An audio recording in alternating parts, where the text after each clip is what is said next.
కొడుకులు, ఆయనకి 2 కుమారులు ఉన్నారు. 2 కొడుకులు ఏమన్నారంటే, మేము 2 కొడుకుల్ని తీసుకెళ్ళిపోతాం, ఎందుకంటే మీ ప్రవక్తల శిష్యులైన మీ హస్బెండ్ ఏం చేశాడు, చాలా అప్పులు చేశాడు కాబట్టి మేము 2 కొడుకుల్ని తీసుకెళ్ళిపోతామంటే, పాపం వాళ్ళ ఆయన చనిపోయాడు కదా ఆల్రెడీ.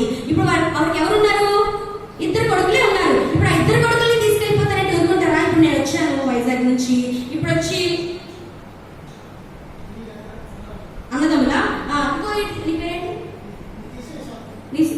నిశాంత్, ఇదిగో 2 అన్నదమ్ములు ఉన్నారు, వాళ్ళ పేరెంట్స్ పిలిచి 2 కొడుకులు మేము పట్టుకెళ్ళిపోతాం, మీకు ఏమంటే ఊరుకుంటారు పేరెంట్స్? ఊరుకోరు కదా. ఇచ్చేసిన తర్వాత పట్టుకెళ్ళిపోతే పర్లేదు అంటారా? అమ్మో మాకున్నదే 2 కొడుకులు, మీరే పట్టుకెళ్ళిపోతారు అంటారా? లేదా. కానీ వాళ్ళు అసలు ఊరుకోవట్లేదంట. ఇచ్చేయండి, పిల్లలు తీసుకురా, మేము తీసుకెళ్ళము అంటే, ప్లీజ్ అండి ప్లీజ్ అండి ప్లీజ్ అని అంటే, ఇస్తావా ఇవ్వవా, ఆకెళ్ళిపోండి అంటే, ప్లీజ్ అండి ఉండండి, ఒక్క నిమిషం ఆగండి అని చెప్పేసి మాకు ఏం చేయలేదు. నేనేం చేయాలో చెప్పండి అంటే, అప్పైనా తీర్చు, పిల్లలైనా ఇచ్చేది. అప్పు తీర్చాలంటే ఎక్కడి నుంచి తెస్తుంది? ఇలా డబ్బులు ఉన్నాయి దగ్గర, డబ్బులు లేవు. వెంటనే ఏం చేసిందంటే శిష్యు దగ్గరికి, ఆ ప్రవక్త దగ్గరికి వెళ్ళిందంట, ఎలీషా గారి దగ్గరికి వెళ్ళిందంట. అయ్యా అయ్యా అంటే, ఏమ్మా అంటే, ఇదిగో మా ఆయన అప్పులు చేసి చచ్చిపోయాడంట, ఇప్పుడు అప్పులో వచ్చారు, ఏం తీసుకెళ్తారంట? మొన్న కూడా ఆపేస్తున్నాయి. ఎవరిని తీసుకెళ్తున్నారు?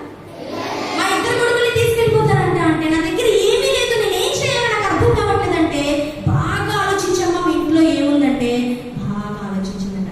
ఏముంది, ఏమీ లేదే, ఏముంది, ఏమీ లేదు. మా ఇంట్లో నూనె కొండ ఉందండి అదంట.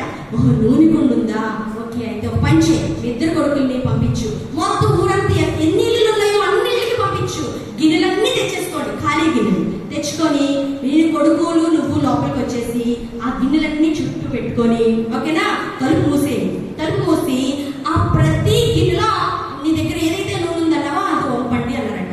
అయితే సరేనండి అని చెప్పేసి అన్నాక అన్ని మూసేసారు. మొత్తం అందరి పిల్లల దగ్గరికి అందరికీ పంపించిందట, అన్ని ఇళ్ళకి. పిల్లలేమో ఏమంటే, మా అమ్మ 2 గిన్నెలు అడిగిందండి అని తెచ్చారంట. 2 గిన్నెలు, సరే బాగున్నాయి పెట్టారు. ఇంకో ఇంటికి వెళ్ళారు, మా మమ్మీ మరో